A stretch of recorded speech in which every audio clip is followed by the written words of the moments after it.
ചിലർ പച്ചക്കള്ളം പ്രചരിപ്പിക്കുന്നു. അത് ചില മാധ്യമങ്ങളാണ്. സംഘപരിവാറിന് കുഴലൂതുന്ന ചില മാധ്യമങ്ങൾ. അവർ ചില കാര്യങ്ങൾ ഉന്നയിക്കുന്നത് അവരുടെ നേട്ടമെന്ന രീതിയിലാണ്. അതിന് ഏറ്റവും പ്രധാനപ്പെട്ട ഉദാഹരണം എന്ന് പറയുന്നത് ശബരിമലക്ക് അകത്തേക്ക്, അതായത് നിലവിൽ ശബരിമലയിൽ കനത്ത സുരക്ഷ ഒരുക്കുന്നതിന്റെ ഭാഗമായി മാധ്യമങ്ങളോട് മാറി നിൽക്കാൻ പറഞ്ഞിരുന്നു. അതിന് വ്യക്തമായ കാരണമുണ്ട്. മാധ്യമങ്ങളെ ചില ആളുകൾ, അതായത് ചില രാഷ്ട്രീയ പാർട്ടിയുടെയും ചില സംഘടനയുടെയും പ്രവർത്തകർ ഭക്തരുടെ വേഷമണിഞ്ഞ് ആക്രമിക്കുന്ന ഒരു സാഹചര്യം കണ്ടിരുന്നു. അത് ചില രാഷ്ട്രീയ നേതാക്കന്മാരെ ചാനലിനകത്തിരുന്ന് അവരുടെ വിടുവായിത്തരം പൊളിച്ചതിന് അവർ പകരം ചോദിച്ചത് ശബരിമലയുമായി ബന്ധപ്പെട്ട വിഷയത്തിലാണ്.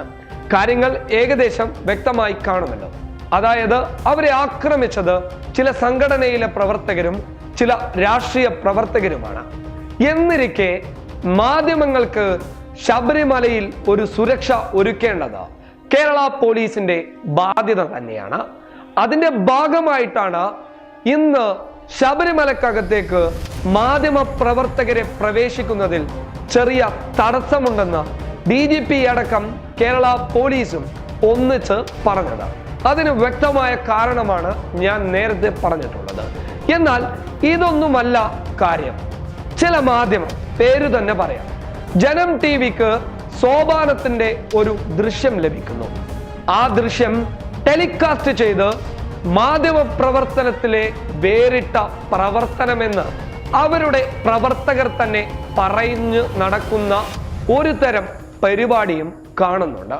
ഇതിൽ നിന്ന് കാര്യങ്ങൾ ഏകദേശം വ്യക്തമാകുന്നുണ്ട്. ജനം TV ആയാലും മറ്റു സംഘപരിവാറിന് മാമാപ്പണി ചെയ്യുന്ന മാധ്യമ പ്രവർത്തകരായാലും മാധ്യമങ്ങളായാലും അവർ ലക്ഷ്യം വെക്കുന്നത് ശബരിമലയുടെ സുരക്ഷാ സംവിധാനങ്ങളെയോ ശബരിമലയിലേക്ക് സ്ത്രീകൾ പ്രവേശിക്കുന്നതുമായി ബന്ധപ്പെട്ടോ അല്ല. മറിച്ച് ചില രാഷ്ട്രീയ പാർട്ടികളെയും ചില സംഘടനകളെയും ഇവരിലൂടെ പുറത്തറിയിക്കുക, ഇവരിലൂടെ ജനവികാരം ഇവരോടൊപ്പമാണെന്ന് കാണിച്ചു കൊടുക്കുക. ഇതാണ് അവിടെ നടന്നിട്ടുള്ള ലക്ഷ്യം. ജനം TVയിൽ സോപാനത്തിന്റെ ദൃശ്യങ്ങളൊക്കെ വന്നതിന് പിന്നാലെ DGPയുടെ തന്നെ ഏകദേശം ഒരു വിവരം ലഭിക്കുകയുണ്ടായി. മാധ്യമ പ്രവർത്തകർക്ക് സുരക്ഷ ഒരുക്കാനും അതുപോലെ തന്നെ അവിടെ ചില സുരക്ഷാ സംവിധാനങ്ങൾ നടപ്പിലാക്കാനുമാണ് മാധ്യമ പ്രവർത്തകരെ മാറ്റി നിർത്തിയത് എന്ന് DGP ലോക്നാഥ് ബെഹ്റയും തുറന്നു പറയുകയുണ്ടായി. എന്നാൽ ആരോ ഏതോ ഒരു പരിവാരുകാരനെടുത്ത ഒരു ദൃശ്യവും വെച്ച് ജനം TV ശബരിമലക്കകത്ത് കയറിയെന്ന വ്യാജ വാർത്ത സൃഷ്ടിക്കുന്നതിലൂടെ ഇവരുടെ നേട്ടം എന്താണ് എന്നുള്ളത് നമ്മൾ തിരിച്ചറിയേണ്ടതുണ്ട്. മാധ്യമം എന്ന് വെച്ചാൽ എന്താണ്? ഒരു മാധ്യമ പ്രവർത്തകൻ എന്ന് വെച്ചാൽ എന്താണ്?